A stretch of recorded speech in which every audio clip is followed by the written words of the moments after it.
I think we see Willis coming out.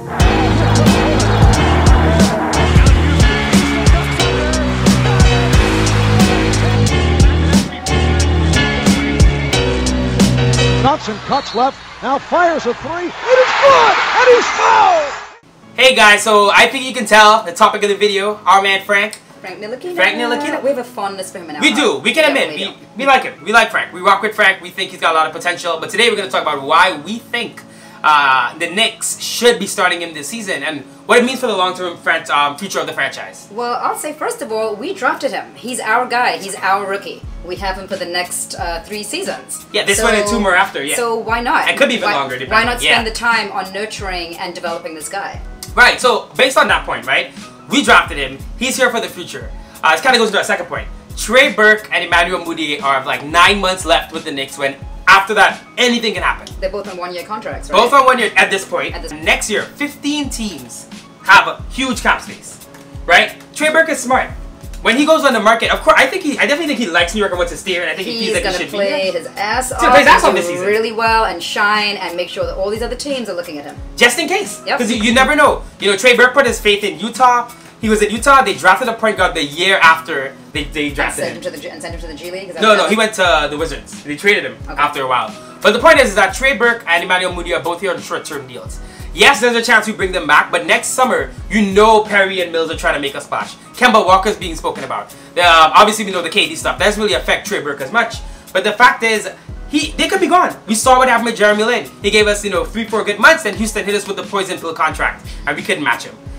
Frank is here for the future. Yeah. Why, it's such a risk that Trey Burke comes in, he plays well, and then he goes. How's that help the future of the Knicks? Right. Right? I really feel like they need to let Frank play. And for this season, whether or not he plays well or not doesn't even matter. We just want him to play. Exactly. Like, let him go out there. I feel like Jeff Hornacek did not allow that to happen. Oh, no. He pulled him. Every mistake. Every time that Frank made a mistake, they pulled him back in. And the thing is, you have to let these young players go out there, as Kevin Knox even said, go out there, get your bumps and bruises, because that's the only way you're going to learn. We talk about failure is the only way you're going to learn to get better. And I think that the Knicks have not given Frank that chance. That's full, right. So I really think allowing him to start is going to be like, you know what, the pressure's on, you got to show yourself, show us that you can be that starter. And I think he's going to rise to the occasion. Listen, we are in the best possible situation. It's kind of our third point on this. Oh, we are, yeah. Kristaps Porzingis being injured was horrible, right? It was, we saw it, it was heartbreaking. We're all still waiting for him to come back. But it kind of gave this team this weird year where we got a new coach who has complete immunity,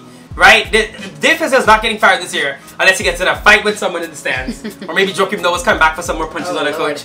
But Dave is not getting fired no matter what. It would have to be something so drastic. It would be a scandal. So give us a year to really develop. Give us a year to kind of play ourselves and do whatever we want. Right, right? Exactly. And I know Fizdale talks about culture and he wants to build culture the right way. And I know winning plays a role in that. But you can build a culture without winning games. Because the culture is about hard work, playing hard, development, right?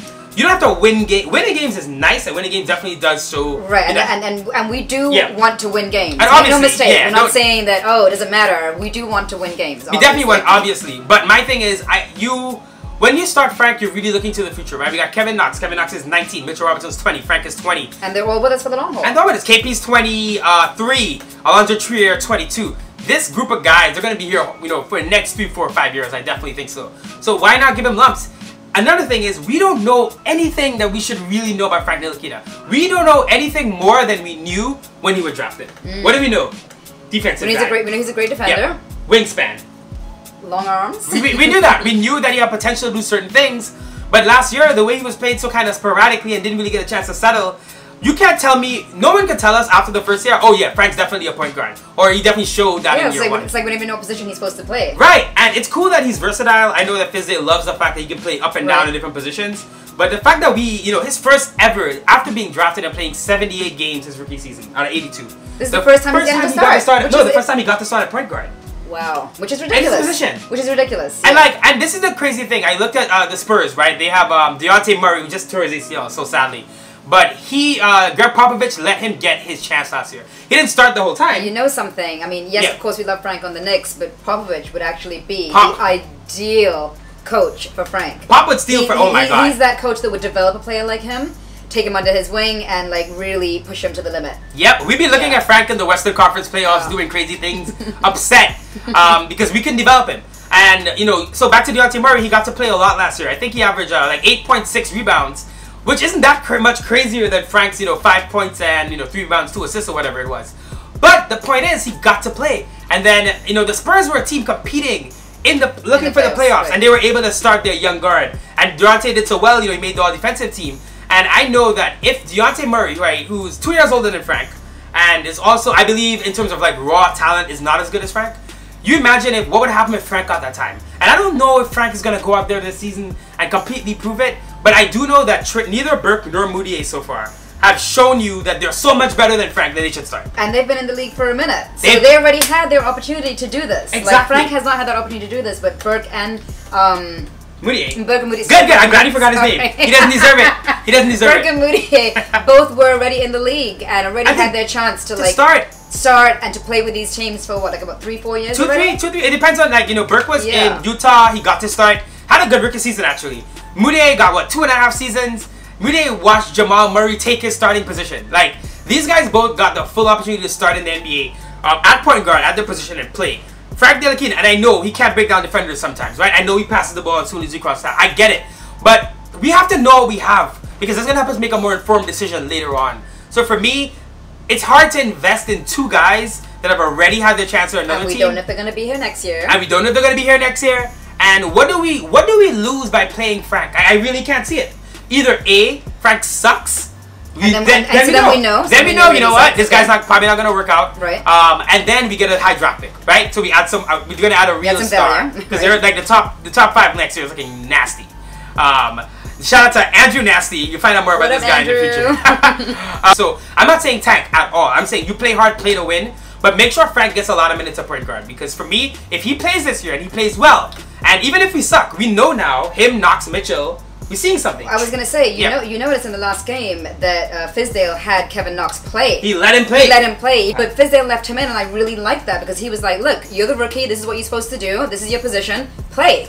Yep. And I think Knox is the kind of rookie Fizdale likes and relates to. So I gotta see how he uses Frank. Sometimes when you're so good at so many things, it works against you. Right. Because then the team just puts you where they need help, not where it's best for you. I wish that Frank had Fizdale as the coach from day one, because I think he would have treated him so differently. He would have. I'm already noticing how Fizdale's treating Kevin Knox. Yep. And he definitely is. He's like that brother. He's taking him under his wing. His uncle, right? His uncle. No. And I wish that Frank had that. I feel that, again, Jeff Hornacek did not give Frank that love. Frank was 19 years old, first time in New York City, alone.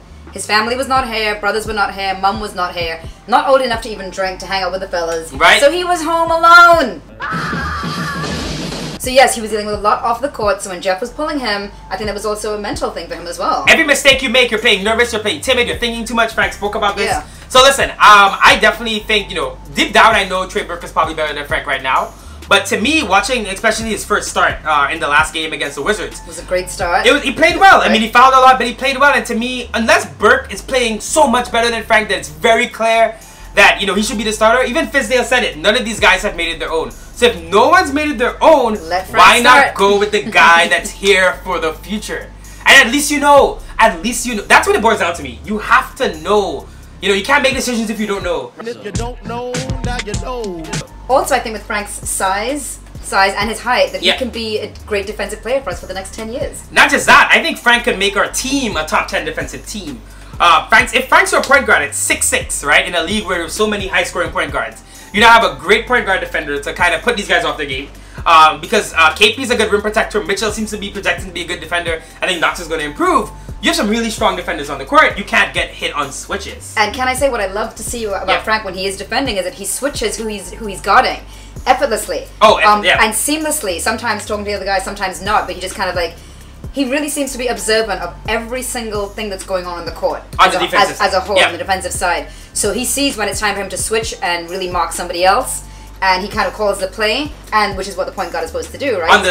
It's weird. He's calling the play on the defensive end. Yeah, he is. But I see him do that effortlessly, and really, his head is always like on a swivel. He's always like looking around, like he's so aware. Yeah. And I think that he's a player who is really book smart in the game of basketball. Oh yeah, you can see that. Frank looks to me like IQ. You talk about that. Yeah, like a PhD guy. Like Frank, to me, if you're just putting him on the perfect team, which is why this first come up, he seems like a guy you put in the right system and you give him 20,000 plays. And he'll learn everyone and he'll do it. And you'll say, play 1. And he'll be like, alright, got play it. 5. The problem with Frank is, not the problem, but the thing he has to develop, which is the ability to just play free and come up with his own ideas. And I think Fizdale's kind of putting him in that, you know, that position where he can maybe show that more. What we've noticed is that Frank has been really great off the secondary. I was going to say, when he gets the ball back. So when he comes in with the ball and throws it out and gets it back, when he gets it back that second time, then he seems to be like, okay, I know what to do now. Yep, I can't remember the guy's name, but the front office eye did a great post on this about Frank's secondary action. We're going to link it in the description below. But when Frank is on a secondary action, meaning he gives up the ball, runs around, couple screens, whatever, gets it back. When he gets the ball back, he's like a 10 times he's more in motion. He's in decisive. motion. Yeah, he's a more decisive player. You could see that he's got over any hang-ups about, I don't know what to do with the ball. So yes, Frank struggles with breaking down the defense. Yes, he has his shortcomings, but so far for preseason, he's shooting 44% from the field, 50% from 3. I know it's a small sample size, but his shooting is definitely improved, and he was supposed to be a good shooter coming out. So I think you gotta let this guy play this season, because it would suck to not know what we had, right? My thing is all about knowing. I know we support Frank, but I support the Knicks more than anything. We invested in something last year.